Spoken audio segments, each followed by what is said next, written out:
Hi there, and welcome to another edition of We Need a Little Christmas. Today is part one of the beginnings of a beloved Christmas story that led to a popular song and became an endearing Christmas TV special that is still enjoyed by us today. Reindeer and Dentist, Puppets and LED light bulbs, Gene Autry and General Electric. These odd pairings might not seem to have much in common, but each played an important role in the making of Rudolph the Red-Nosed Reindeer, a classic Christmas special currently celebrating its 55th straight year of annual reruns. Before Rudolph lit up the small screen, a series of tragedies, twists, and fortune and lucky coincidences allowed his tale to endure throughout decades, even ensuring a place in holiday tradition. Rudolph's story began, oddly enough, with a Jewish Montgomery Ward copywriter named Robert May. The department store began preparing for Christmas 1939 nearly a year in advance and tasked May with penning an original holiday story they could market to shoppers. Well, May agreed to tackle the assignment despite difficulties in his personal life. You see, May's wife had been diagnosed with cancer, and as the year wore on, her health deteriorated. She died in July 1939, and May was given the option to give up the assignment. But he found solace in the story, drawing inspiration from his daughter's fondness for reindeer at the Lincoln Park Zoo. Gratefully, I buried myself in the writings, he wrote at the time.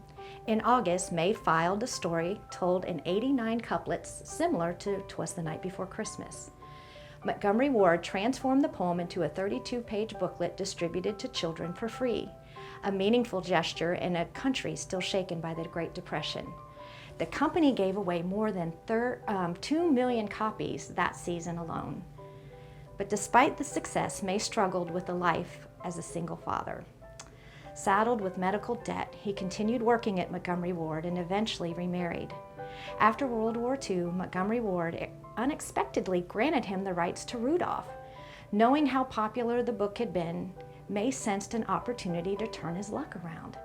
He persuaded his brother-in-law, Johnny Marks, to write music to accompany the story.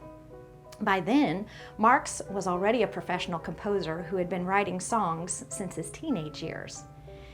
Now, he initially struggled with the task, calling his first attempt easily one of the worst songs ever written. Later revisions proved more successful, and he began shopping the tune around to singers like Bing Crosby, Dinah Shore, and Perry Como, who, by the way, would have taken it had Marks given him permission to alter some of the lyrics.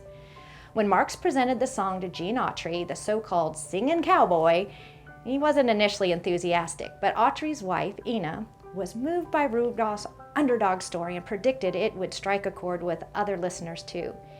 In perhaps the greatest turning point of Mark's career, she persuaded Autry to record Rudolph the Red-Nosed Reindeer in time for the 1949 holiday season.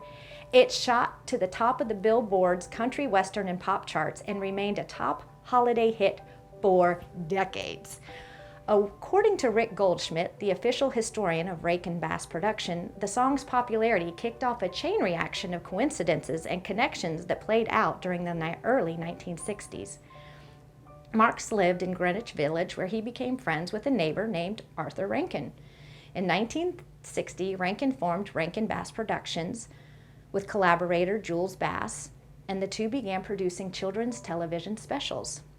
Rankin reached out to Marks to broach the possibility of putting Rudolph on television as a part of the GE Fantasy Hour, a branded series of TV specials sponsored by General Electric. In 1964, Rankin Bass Productions came out with its famous stop-motion movie based on the story, which we will discuss in greater detail in our next edition. Montgomery Ward shuttered in 2001. But Rudolph the Red-Nosed Reindeer remains one of the most famous holiday icons in the world. Another Christmas story with humble beginnings that powered through tragedy to bring hope to a world still shaken by the Great Depression. You know, Christmas just has a way to do that. Bring hope when it's needed most. More about Rudolph the Red-Nosed Reindeer next time on We Need a Little Christmas. But for now, Merry Christmas to you today and every day.